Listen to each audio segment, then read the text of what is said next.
বন্ধুরা জোসনা কুকিং ব্লগে আপনাদেরকে অনেক অনেক স্বাগত জানাই। তো আজকে রান্না হবে দেখুন।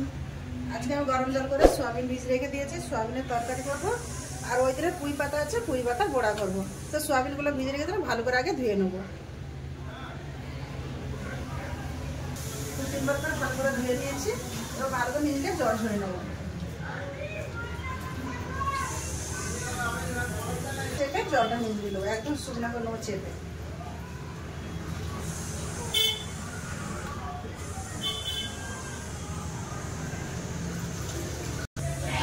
যেহেতু নিরামিষ রান্না করবো তাহলে আনাজ কাটা বেশি কিছু নেই। আলু কেটে নেবো, টমেটো আর কাঁচা লঙ্কা। আলুগুলো আমি ভাতে দিয়ে সিদ্ধ করে দিয়েছিলাম, এবার ছাড়িয়ে কেটে নেবো। ভাতে দিয়েছিলাম, এতে দিয়ে দিই তাড়াতাড়ি হয়ে যাবে। আলু আমি কেটে নিয়েছি, সয়াবিনের মতন করে কেটে নিয়েছি। এবার টমেটো কেটে নেবো। আর বৃহস্পতিবার তো আমাদের নিরামিষই খাওয়া হয়, ওই জন্য নিরামিষই তরকারি হবে। টমেটো কেটে নিয়েছি, 2টা কাঁচা লঙ্কা ছিঁড়ে নিয়েছি। এবার চলো রান্নার কাছে যাই। কড়া উস করে দেবো, কড়া উস করে গ্যাসটা দিয়ে দেবো। সোয়াবিনে একটু মশলা মিশিয়ে নেবো, লবণ,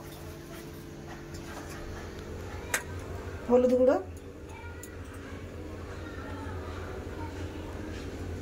সামান্য একটু লঙ্কা গুঁড়ো, একটু বেসন। এতে বেসনটা দিলে স্বাদটা খুব সুন্দর আছে, নিরামিষ তো ব্যাস।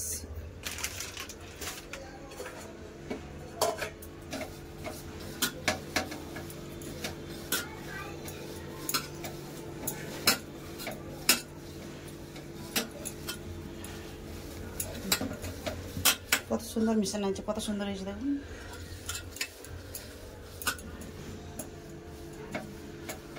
আলু ভেজে নেবো। আলুর জন্য কড়া দিয়ে দিলাম সরষের তেল।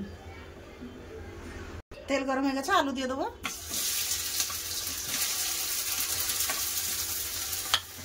সামান্য একটু হলুদ দিয়ে দেবো, একটু হলুদ গুঁড়ো, সামান্য একটু লবণ। ভালো করে আলুগুলো ভেজে নেবো।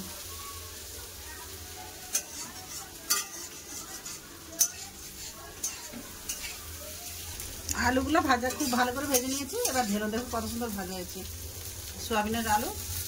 এবার ঢেলে নেব। সোয়াবিন ভাজার জন্য কড়াই দিয়ে দেবো সরষের তেল, মশলা মাখানো সোয়াবিন,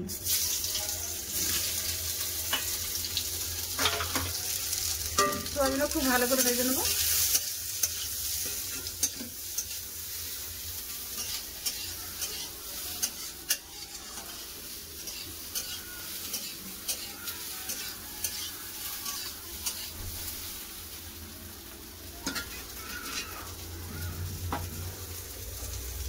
সোয়াবিন খুব সুন্দর করে ভেজে দিয়েছি, লাল লাল করে ভেজে নিয়েছি। এবার ঢেলে নেবো। তরকারির জন্য দিয়ে দেবো কড়াই তেল, একটু গরম মশলা, গোটা গরম মশলা হামাদিসটা একটু 2 টুকরা করে নেবো। নিয়েছি এক টুকরা দারচিনি, 4-5টা লং, 3টা এলাচ। এতে দিয়ে একটু ভেঙে নেবো, এরকম দর ভাঙা করে নিয়েছি। ফোড়নে দিয়ে দেবো গোটা জিরা, একটা তেজপাতা কেটে নিয়েছি, আর গরম মশলা।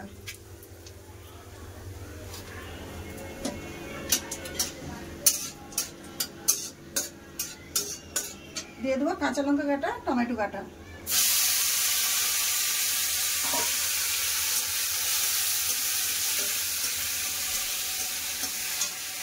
সবটা দিয়ে দেবো আদা বাটা, আদা বাটা হালকা করে দিয়ে দেবো লবণ।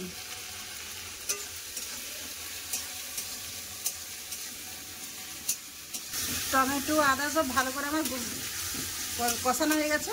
এবার কিছু গরম গুঁড়ো মশলা দিয়ে দেবো, ধনে গুঁড়ো, জিরে গুঁড়ো, লঙ্কা গুঁড়ো, হলদি গুঁড়ো। আবার সব একসাথে ভালো করে কষে নেবো। মশলা কষা হয়ে গেছে, উপর থেকে দিয়ে দেবো 1 চামচের মতো টক দই। ভালো করে আবার কষে নেবো।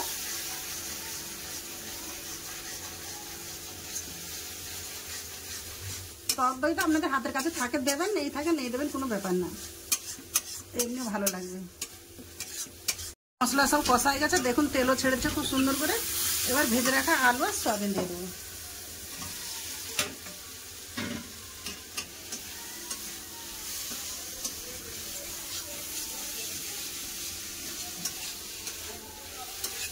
মশলার সাথে ভালো করে কষে নেব। ভালো করে কষে নিয়েছি, এবার জল দিয়ে দেবো।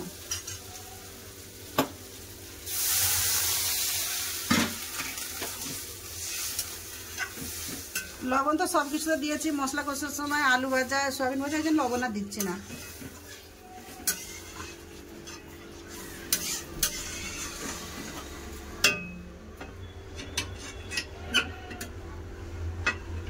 তরকারি আমার হয়ে গেছে।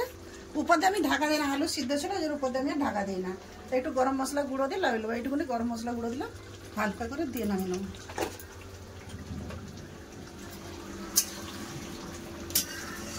গ্যাস বন্ধ করে দিলাম।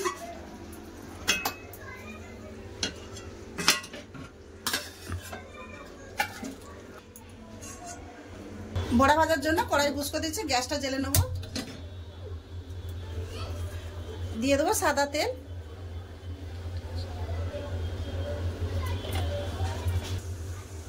তেল গরম হয়ে গেছে, এবার বড়া ভেজে নেবো। পুঁই পাতার বড়া নাতি সব কাল খায় না, টিকতে দেয় না, দাদি আগে বড়া ভেজে দাও। আমি আচ্ছা দেবো।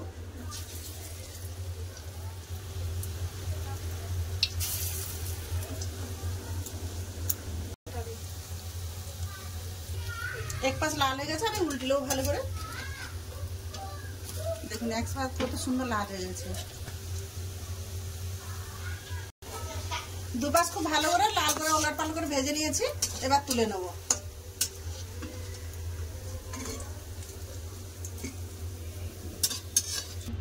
বাকি সবগুলো এরকম করে ভেজে নেবো।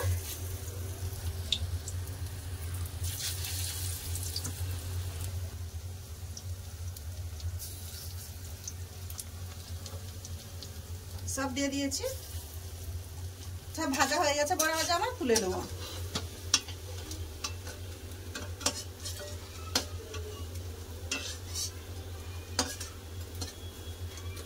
আজকে গরম গরম পেট ভরে খাবি, ঠিক আছে রানি? ঠিক আছে। সব ভাজা হয়ে গেছে আমার। বন্ধুরা রান্না বাড়া দুটো আমার হয়ে গেল। দুটো রান্না আমার কেমন লাগলো অবশ্যই বলবেন। তো দেখা হচ্ছে খাবার জায়গায়। তাদের কাছে চলে এলাম, রাতকে খেতে দিয়ে দিয়েছি। খারানে খেয়ে নিরাম সবজি কিরম লেগেছে? রানি তরকারি কি রয়েছে? নিরাম তরকারি